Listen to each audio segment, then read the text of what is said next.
It's that time of the year again. We are back in Mexico City for the Formula One Grand Prix at the Circuit Autodromo Hermanos Rodriguez. Circuit Autodromo 2 times in a row? Yeah, I don't know what that is. That's just an invention that I've made. But welcome along to the Inside Line F1 podcast, folks. This is our Mexican GP preview episode. We have a ton of talking points for this weekend and lots of bold predictions that are going to be coming your way. It's race week, guys, and the Mexico City GP Race Week Creative features three Mexican home heroes. I don't get why Formula One has got Colapinto and Fernando Alonso. Like, I get the Spanish connection, Sundaram, but that's adopting them totally on their own. I think there's no other reference to it. They all speak Spanish, and these are the closest that they could actually, the closest personalities that they could actually get on their graphics. So yes, unless One Kunal has a second. different take to that. No, No, where's Carlos Sainz then? I'm feeling bad Oh as a Carlos yes, Sainz fan. They ignored him. Is he not Spanish anymore? oh, well, Ferrari's ignored him, and as has Red Bull, as has Mercedes, as has Gran Premio de la Ciudad de Mexico, or Mexico, as you'd end up saying. But I think, of course, so Checo Perez, home hero, could be his last home race. We don't know. We'll discuss that.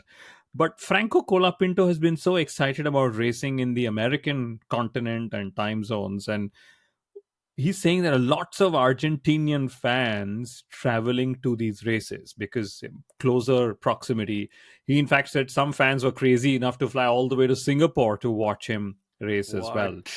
But Fernando Alonso, Sundaram, I thought you were going to pick this up, but it's his totally 400th. forgot. Yes, 400th race weekend. Goodness me, that's almost 36% of all Formula One races. Isn't it some 1121, 22 races that have Yeah. happened or something? So that's why Fernando Alonso, that's why you don't have a Leclerc who won the last race. That's why you don't have Max Verstappen who's leading the Drivers' Championship. That's why you don't have Lando Norris who's attacking Max for the Drivers' Championship. That's why you don't have Lewis Hamilton because he's Lewis Hamilton. And that's why you have Alonso, Colapinto, and Checo Perez. I'm still annoyed though. I'm still annoyed by the fact that they didn't have Carlos Sainz, who was the most impressive Spanish speaking driver in the USGP. Maybe they made the creative a bit too long ago. But come on, guys, don't ignore my hero like that. I mean, we've all ignored him. But you too, Mexico GP, I'm annoyed with you. I'm not buying tickets for next year. Not that I have for the last 10 years or whatever that's been going along. But that's our complaints with them. But guys, before we begin to talk about what you should expect in this race and the big talking points, here is something interesting. And if you're watching us on YouTube, you can see what's on screen as well. Send in your questions and predictions on the Inside Line F1 podcast social media page. We would love to hear what you have in mind, and we would love to answer so many questions that you have about the racing and about Formula One as well. That's not that does not mean you ask questions like, "Hey, who's Carlos Sainz's girlfriend?" Even though she's very pretty, but you can ask more questions around what's happening on the track, around the driver market, or even questions about us and our motorsport journeys, and we'd be more than happy to answer them for you. And not just questions, we want your predictions as well, which means, Kunal and Sundaram, they want our predictions as well. Before we go ahead, bold predictions for the Mexico City GP. What are we doing, guys? Who's going first? Or if there's silence, go ahead, Kunal. I can go first. So, of course, we're all going to play up Norris, Verstappen, and, will the Ferraris take away more points from McLaren, which is great for Max Verstappen. But if Lando Norris puts it on pole, and mind you, he's been in great form with pole positions, but if he puts it on pole, he's going to lose that lead on the opening lap on that start because that start finish straight is incredibly long, as we know. Yeah. It's one of the longest you can find. Even though the circuit is like the third shortest circuit on the calendar, the start finish straight from pole position to turn one is 767 meters. It's an interesting number to remember because I'm a fan of Boeing, and Boeing 767 was almost never as popular as the Boeing 747 or the 777.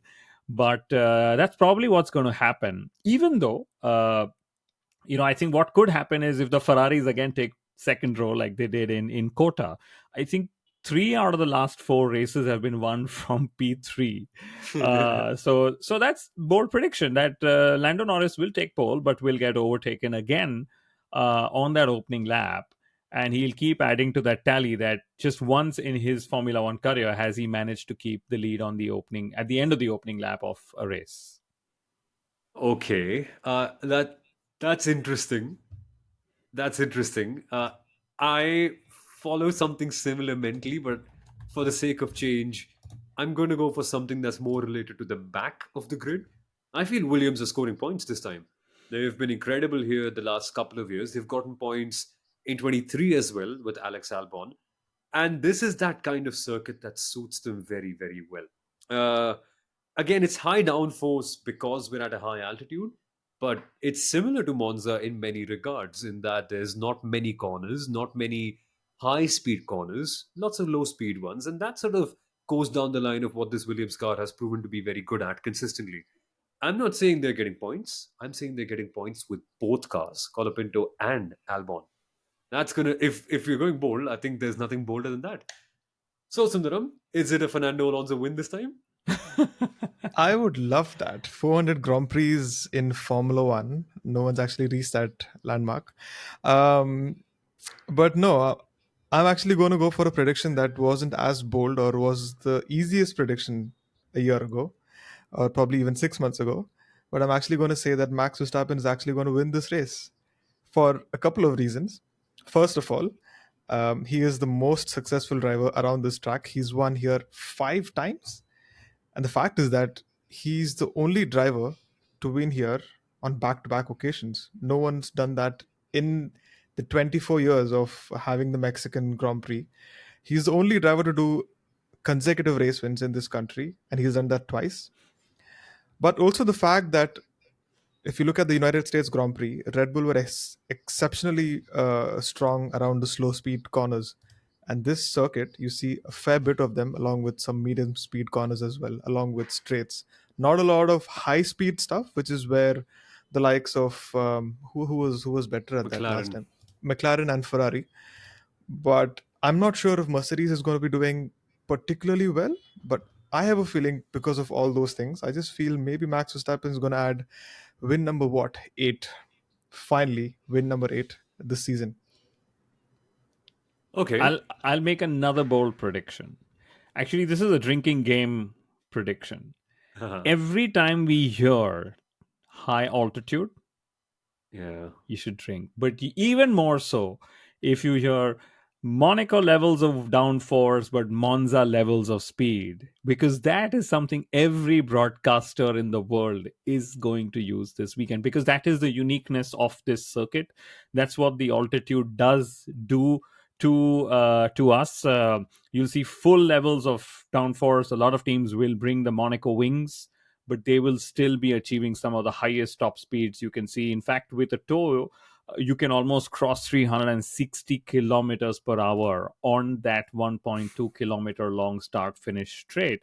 And I think it was 2016 when was it? Well, it was Valtteri Bottas who Yes. got 373 kilometers per hour on that mega long straight. And I actually love this circuit because it's got a long straight, then some of those Mickey Mouse corners, another long straight, Mickey Mouse, some S's, and then you're in that stadium section, which, trust me, looks extremely gorgeous. You know, that basketball Yeah. stadium that they convert into, Basketball? oh, sorry, baseball. Baseball. If basketball had this big of a stadium, I swear.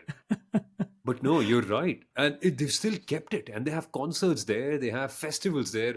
It's mind blowing. I think it's one of the wisest ideas that they had. Because previously, Formula One used to go around it. So you see turn 12 on our presentation, if you can see it. They used to have this long right hander called the Foro Sol over there, which used to be daunting because on the left hand side was no runoff. There was a wall. And if you got into that wall, which still exists in part at the final corner, that is your car over and done with. And some of the fastest accidents in Formula One history have actually happened over there. Scariest ones as well. I remember, what was it, Gerhard Berger who rolled his car around there and got alive back in the day? Yeah, it's a crazy circuit that way. And Did, even now, that one corner is one of the most critical corners to get right, because you go through that stadium section, all the Mickey Mouse stuff, and mind you, these cars are difficult to roll in and out of slow corners, which is why every time a car does well in slow corners, they're actually gaining time, because that's where you can find time, right? That corner, even in qualifying, is one of the most critical corners to get a good lap. And in the race, to make sure you don't get overtaken into turn one, you have to nail that one particular corner. Yeah.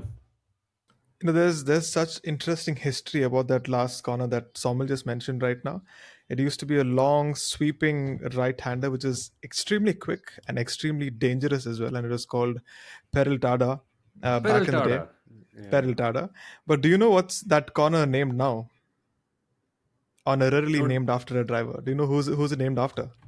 the Sergio Perez corner? No, take a One guess. second. Okay. The Mexican drivers, the Not Ricardo Mexican Rodriguez. drivers, historic drivers, legendary drivers, world champions. World champions. World champions from where? That's going to give it away. But okay, if Great The Britain, fan.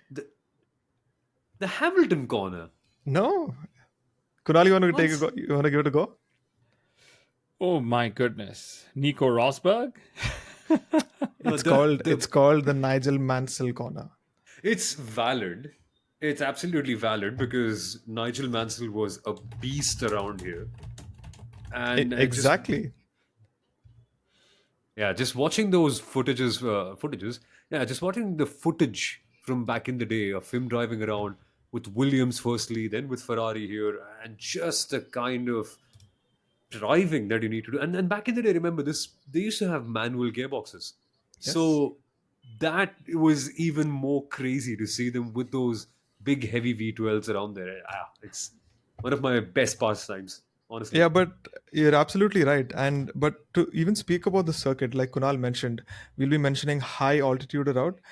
Just to give you a little bit more context or about how high this circuit actually is. The Burj Khalifa is around 830 meters. And if you stand in front of it, you might realize that it is extremely tall. Multiply that by three, and that's how high the track is actually situated. So that Yeah, would mean that the density of air is a lot lesser than you would see at maybe a Zandvoort or a Monza, which means that molecules of air are much, much lesser at that track. So you might assume that the effect of DRS is going to be high. No, it's not going to be. You don't have enough molecules to hit against your rear wing, which means although your cars will be fast around the straights, which is why Kunal said the highest top speeds of the season, you would usually see them around this particular track. Cars will go extremely quick on that main straight or even on the back straight, but the effect of DRS is going to be much lesser. Overtaking is going to be lesser because you don't have that sort of pace advantage on the straight.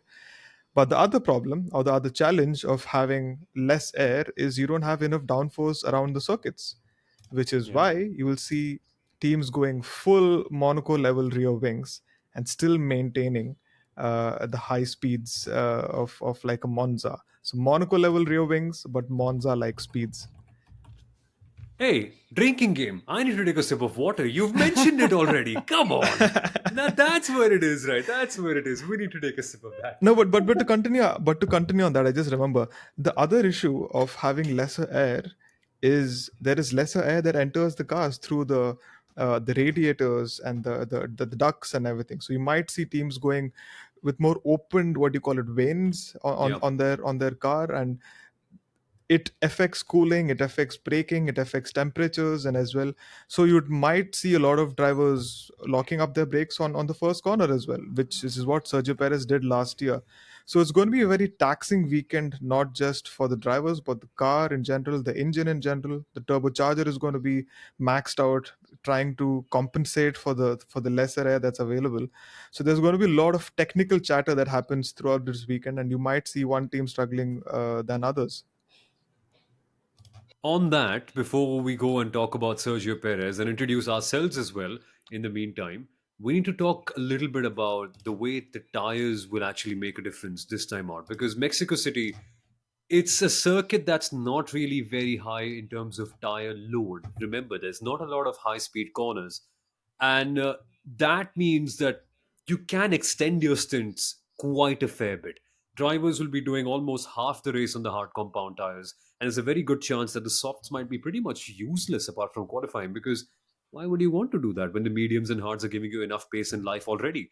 And that's going to be interesting. This is where I'll give my prediction in slightly. You might see Ferrari be very good in the race, particularly because they have been adapting their car for races just like this. At the start of the year, they mentioned that we want to be able to do better at increasing our tire life to make sure that they are more gentle. So, even the smallest gains and the smallest advantages you get to see in that regard will play out even further at a race like this, because if you're using your tires lesser than a McLaren or a Mercedes at a race when tire wear is already less, which means you can push a lot more. And Ferrari have proven to be very good at the extreme low speed corners this year, and their engine is normally pretty fast as well. So watch out for them this time. They are going to be really interesting. And also, interesting that Pirelli in their tire wear graphic, Kunal, have mentioned track evolution to be a big point. So qualifying is going to be fun, because normally in qualifying, I've noticed that there's at least one or two drivers putting their cars in the wall, depending on the sessions. Sometimes we've seen it in Q1, but if it does happen in Q3, which is a possibility, and track evolution is so big, so much of it could be down to when you time your qualifying run ultimately. It is, and the toe is actually very valuable. Three DRS zones out here. Even more so in qualifying, you have to manage your braking into the turn one and the other long braking heavy zones that are there, because you're decelerating quick. You're also going to need to keep your tires alive, because by the time you get to the end of the lap, you're pretty much running out of tire life, because that's just how the nature of the current tires is. And could we see teammates giving each other a tow? Could Oscar Piastri be Yeah. tasked with giving a tow to Lando Norris so that they get track position? Very interesting strategy at play all the way from qualifying itself. And we're going to finally go back to having three practice sessions as well. The FP1s are going to see some rookies, which will be interesting. All eyes again on Andrea Ah. Kimi Antonelli. Because like I said in the previous episode as well, uh, previous several episodes, Mercedes need to just, or should have managed him better in that FP1 in Monza. They probably didn't do that. So, in Wait. FP1 in Mexico, the one thing he really needs to do is keep it on the track. The one thing Mercedes need to do is mentor him into saying, just go around, put in a lap time, get some belt miles under your belt, etc. But don't go try and chase a Lando Norris's lap time, or a Leclerc, or even a Max Verstappen's lap time, because I think there's time in Kimi Antonelli's life when he can go and chase that lap time. Now it's just about getting through a real life program in the 2024 Formula One season without putting it in the wall. And the And there is walls are. and there is a Monza connection here, because it is drinking game again. Monaco levels of downforce, but Monza levels of top speed. Way. Nicely done. We need a We sip should have of had. water. We should. I should have had my drink ready. No, but Kunal, see, the thing is, in a sprint we have one free practice session. In a normal race weekend we have three practice sessions. This weekend we have actually just two practice sessions. The thing is, Pirelli has a very interesting tire test coming up in FP2, which is entirely allocated or entirely for Pirelli to test their 2025 softer compounds. So FP2 is going to be extended by 30 minutes, where Pirelli will define what what fuel loads each car has to run, and what other parameters have to be set according to it. So Pirelli will be providing two additional set of tires, which will not be marked, but they will be defining the run plan, and everyone will be on the same level of fuel load, and they'll be running the same number of laps. They'll be doing a performance run, they'll be doing a long run, to assess if these tires can be used for next year. So FP2 in that regard is going to be solely defined by Pirelli. Now you must be wondering, there are a couple of drivers who are actually relinquishing their seat to the rookie drivers in FP1. They get a little bit of an exception. In FP2 they get 30 minutes to try and get up to speed and collect some data for the Grand Prix. But FP2 is otherwise going to be very is going to be allocated to Pirelli and their run plans for next year's tires. Wait, so do we have only four cars running in that 30-minute practice session then, separately? 90 minutes. So 90 minutes Like, of that session, 60 minutes is going to be allocated to doing Pirelli's tests and 30 minutes for themselves to get some data for the race weekend. So so teams have to get their setups done largely in FP1 and in FP3, more or less. no, no. So wait, if I am, for instance, Lewis Hamilton, who hasn't done FP1, and then 60 minutes of FP2 is spent with Pirelli, and I have only 30 minutes of FP2 separately on my normal tires, that's it for me. Like Yeah. only 30 minutes of practice with my proper tires. And FP3. And FP3. Yeah, Yes. exactly. But that shouldn't be that much of a problem, to be honest, if you're someone like Lewis who's done so much. But for the other drivers in the background, yeah, that's going to be interesting, especially at Sauber. And isn't Schwartzman replacing Zhou Bottas? Guanyu. If I'm not, Joe No, is Zhou replacing Guanyu. Joe. Ah, well, good luck to him. Seriously. Oh wait, now that we're talking about Zhou Guanyu, the only thing I can remember about him this year is him getting a salute at the Chinese Grand Prix. We're at the Mexican Grand Prix. This could well be the last ever Mexican Grand Prix for Sergio Perez. Salute, guys. We need a tribute or something like that on the main straight, right? Or do you But believe that it's not going to be the last Mexican GP for Sergio Perez? who's going first? Who's going Kunal? first? Yeah, I think it's going to be the last Mexican Grand Prix for Checo Perez. Unfortunately, I know we've got lots of listeners in Mexico. Please do not hate me for saying this. But my reading is if Red Bull loses P2 in the Constructors Championship, which literally seems inevitable, and that inevitable was seemingly inevitable since a couple of years ago when Max was just winning everything for them in the Drivers and the Constructors Championships, right? But if they do that, I think they'll be pressured into making a change, even more so for next year. I think they've given Checo enough chances. They've worked enough to try and get him up to pace, etc. Contracts coming into play, lots of money from Mexico coming into play. And Checo's already said he's going to end his career at Red Bull. So whether it's 24 or Hmm. 25 or 26 or even 28, at least one thing we know is Checo will not, at least based on what he said in the last week, he's not going to take up an option with the likes of an Audi or with the likes of whichever other team, including Racing Bulls, which means it's either the last race this year or the last race next year. But it seems increasingly likely that it's going to be this year. And guys, if you'll remember, we said this for Daniel Ricciardo in Singapore and it happened. Yeah. Okay, I really hope Red Bull tells Checo Perez, Checo, it's your last race, enjoy it with your fans, make the most of it, ceremonial, whatever. Do not announce you're leaving if you're not leaving, that's fine. But make the most of it, let you enjoy it, let the fans enjoy you, etc. Because at least with one driver, they'll have a proper send off that's going. Because another series of rumors have come in that Liam Lawson, just after one race that he's had in Kota, is rumored to take Perez's place in Red Bull Racing next year. And Franco Colapinto might take up that seat in Racing Bulls next year, apparently. In fact, it seems like there's nothing Colapinto can't do. Of course, he drives a fast car really quick. Then he said he forced, or rather convinced Williams to give him the hard tire strategy. So he said, if I don't race next year, I'll do strategy next year.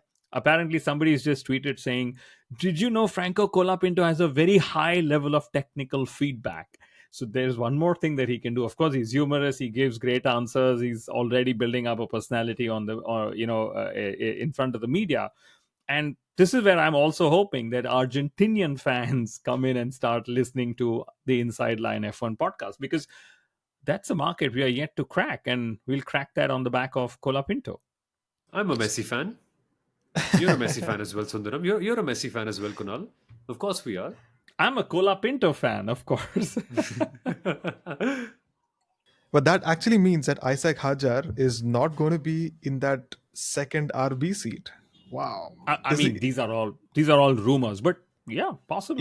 even if that happens, isn't he leading the F2 championship at this point? He's second. He's second to He's second. Bortoleto. Yeah, But he's second. if let's for once assume this rumor is true, that what's his name, Colapinto is going to take Racing Bulls, then it means that there is a higher chance Mick Schumacher is actually returning to Formula One with Audi as well, because there isn't anyone else who's going to end up taking that seat.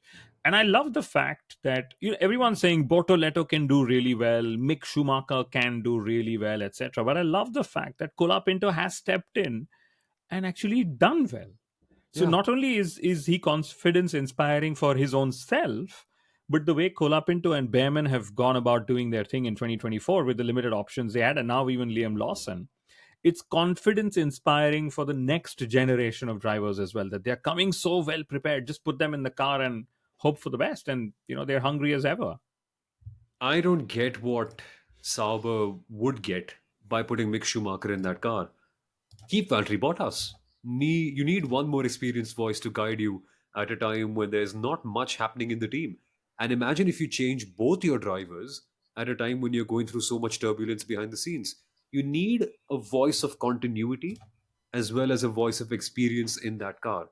Putting in Mick Schumacher just, I don't know what you're trying to achieve. Is I marketing is marketing no that important to you? I'll But tell you what, I'm actually eager to see Mick Schumacher back. Okay, uh, F3 champion, F2 champion. Let's agree with what Christian Danner said on our podcast a couple of months ago, that he didn't make the step up. Maybe he's realized that. I mean, look at Colapinto. He was fourth, fifth in the Formula Two championship. Look at Oliver Behrman, 17th, 16th, whatever in the Formula Two championship. If Mick can come back and show similar promise that the other juniors have shown, why not? And I still but agree. I still believe Haas and Ferrari and Gunther Steiner didn't manage Mick's career as well as they should have. that's absolutely valid, but at the cost of lacking any continuity driver wise, that is a big step. If I'm Audi at the moment, I want someone to be there from the lows to take me to the highs, because the technical feedback that they would have on these cars is vital, especially for 2025 more than anything else. Drop them in 2026 if you want to. Fair enough. Start afresh in that year if you want to, but 2025 is a year when you're at the last year of these regulations. You But need a driver who's I actually think the it's other way. The 2025 is anyway a washout. Whatever you do, you're not going to put your money on the 25 car and recovering it. You'd rather put all your resources saying, screw it, we did really bad in this era. 2026 era, we've got to nail it. You get a driver in 25 who you will continue with in 26. I mean, at the moment, even though Valtteri Bottas has shown great speed in whatever, in parts, he's still 23rd in the Drivers' Championship. And, and, maybe this is where they realize they need new, fresh blood, whatever you call it, coming in. I mean, Haas, despite having such a quick car, is not going to have driver continuity next year. They've got Oliver Behrman and Esteban Ocon going in there, right? So it's just how it goes. But anyway, on a to sense the of continuity Mexican with a sense of continuity with Behrman for sure, because you get. But I suppose one it's a race. changing team structure, right? In that regard, also with Haas, and then they've got everything going right over there. I just feel Audi needs some sensibility. If you want new, why do you want to go back to the old? I suppose. Like, that's a question I have. But we'll see. Hey, we diverted away from Sergio Perez quite quickly, actually. We forgot to get your rather our opinions on this as well, Sundaram, about Sergio Perez and how things are going. Because I suppose we were all waiting for the time when Perez's performance or lack of would end up costing Red Bull financially in the Drivers' Championship, or the Constructors' Championship. Now that the time is here, as Kunal mentioned, I suppose it's inevitable now, isn't it? Absolutely, and Kunal's mentioned this several times that there are always performance clauses and everything.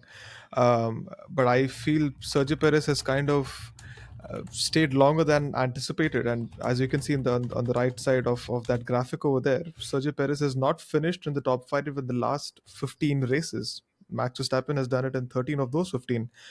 And if Red Bull slips further to third, that's going to hit them really hard in the Constructors' Championship and also in terms of prize money. There's possibly no other reason why would you want to keep a Sergio Perez in the team if all the heavy lifting comes from Max Verstappen's car.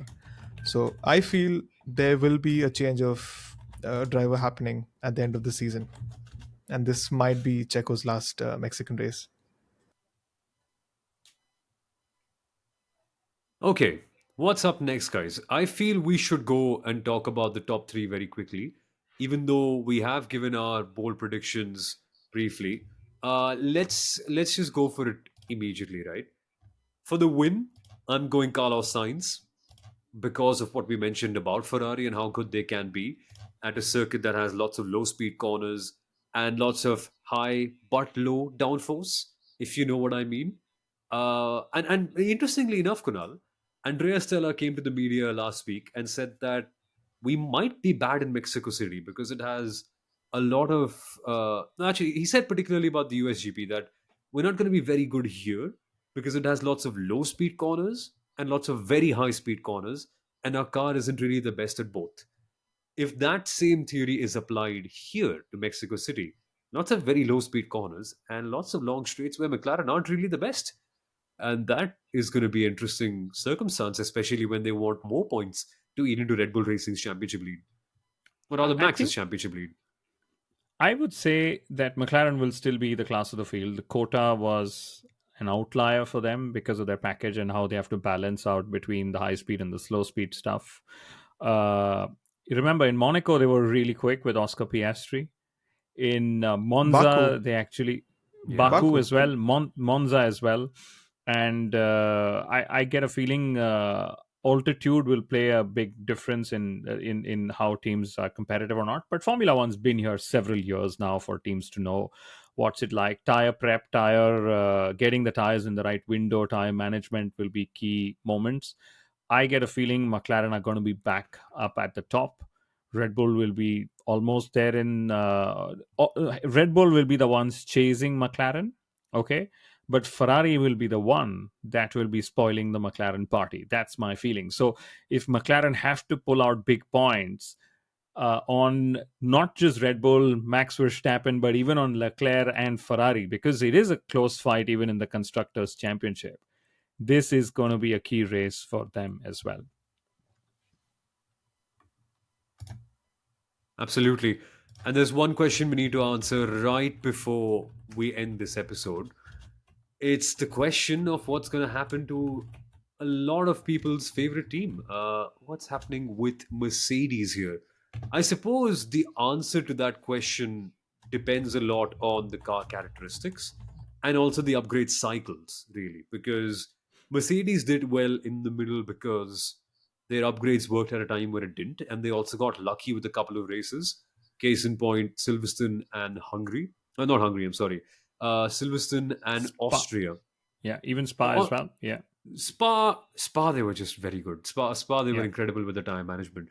But their upgrades worked at a time when the upgrades for Ferrari weren't working, at a time when Red Bull had a bit of a dip, and at a time where McLaren just had a couple of bad races. One that got taken out of their hand, one where they had bad tire strategy calls with Piastri, they should have won in Silverstone, and one in Spa where they just didn't get things working out, and Red Bull had a penalty with Max Verstappen. yeah. So that And Lando Norris messed up turn one exit, if you Turn one, remember. exactly. So Mercedes' performance has been inflated by that, but generally they have been where they are. I don't think anything has changed with them.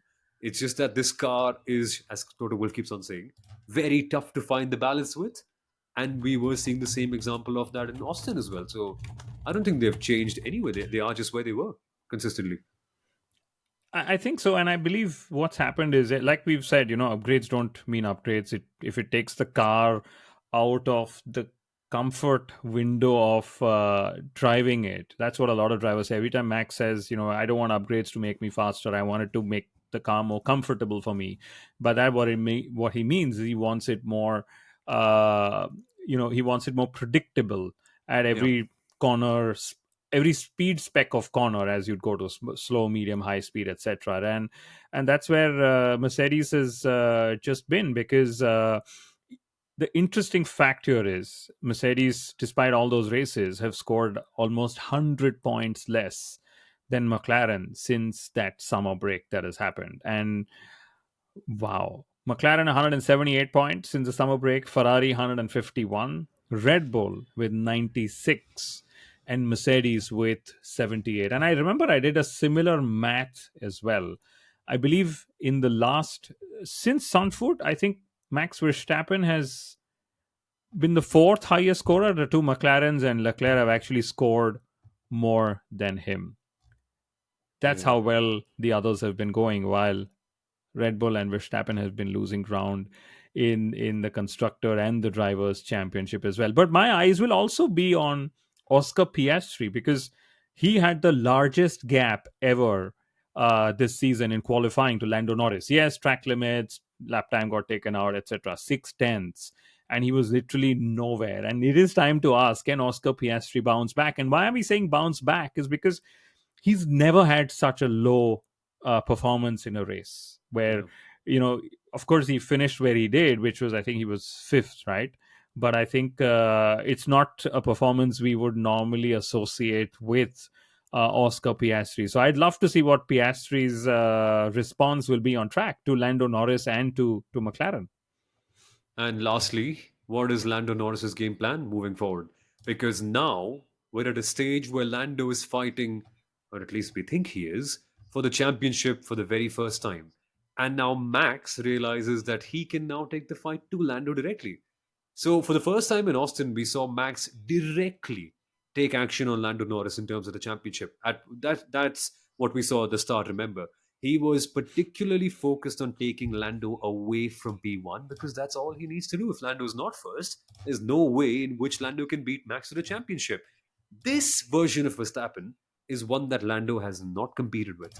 It took it took prime Lewis Hamilton to his absolute level to go and compete with Max for that championship in 2021. He's a different beast altogether. Now we find out if Lando Norris has that mental toughness, A, that Helmut Marko's been talking about, and B, that sort of advantage over Max that he can end up winning a race, because if he doesn't, Sundaram, statistically, there's no way in which it's not happening. No, there's no way in which it's actually happening for him. Indeed, and that's why I feel it's going to be very, very difficult for Lando. He really needs to step up in these last couple of rounds, because he needs to surpass or outscore Verstappen by literally 12 points in every race. And if it continues this way, and if he ends up in a tight battle with him, and he ends up losing points, it's not going to bode well for his championship. So he really needs to add more to his armory, especially when he's going up against someone like a Max Verstappen, because that's the sort of benchmark, that's the sort of level at which Verstappen operates. So he'll need to do a little bit more, or a lot more than this, to go up against Max Verstappen. And if he accidentally finds himself on the outside of Max Verstappen, good luck. I We know think how that ends up working. I'm going to end up adding that to the drinking game. The number of conversations around driving guidelines and rules is going to come up Yeah. this race weekend, especially on media day, free practice day, etc. Is going to be a lot. And whatever Max did, whatever Lando did, I think Lando will also need to keep in mind that apart from just chasing Max, there's also Leclerc chasing him, and there is 20% of the season still available. So that top three is looking extremely interesting as well. And before we end this, we have to keep our eyes out on both the Haas cars as well, because Yeah. boy oh boy, they are doing fabulously well. And Nico Hulkenberg, can we ever not bet on him? He's my outside bet for this weekend's 2024 Mexico City Grand Prix. So outside bet for Kunal, Nico Hulkenberg. For me, it's going to be Franco Colapinto. Sundaram, one word answer very quickly. You can pick one of the Alpines, because they were quite decent in Monaco. And Monza, they were right outside the points as well. So I'm expecting them to be all right. And they've had an encouraging weekend with Gasly as well in parts. I'm not sure. Alpine's not been very inspiring for me, so I would rather go with the Colopinto, or I would probably go with one of the Haas cars. Let's see. And you folks can let us know your predictions as well. In fact, not just can, you must let us know what you think about this on our social media platforms and send in your questions. We will answer them after the race as well. And that's one thing that our social media team now is handling it very well. They are going out try to ask you your opinions. So make sure you do respond, because we would love to hear your questions and answer them for you on our episodes as well. But thank you. Thank you so much for listening and watching this episode, guys. We'll be back for the race review on Monday. Bye bye. And hey, also, not just the race review, follow us on social media, because we'll be answering questions after qualifying as well. So stay tuned for that one as well. We're going to be with you all throughout the week. Thanks for watching and listening, guys.